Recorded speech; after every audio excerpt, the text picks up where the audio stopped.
Here's how to change Instagram password. It's very easy to do, so make sure you watch the entire video and don't skip any important steps. First, open your Instagram account.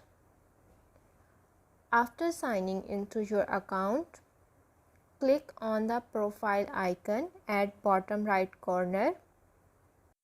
Then here you have to click on the three horizontal lines at the top right corner. After that, click on the settings and privacy.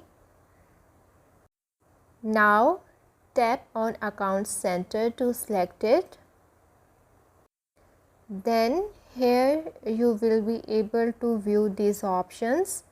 Click on password and security option. Click on change password option here. After that, here you have to select your account of which you want to change your password. Then you have to add your current password, and after adding your current password, select a new password and retype new password. Then click on change password option. After that, your password will be changed successfully. So that's how to change Instagram password.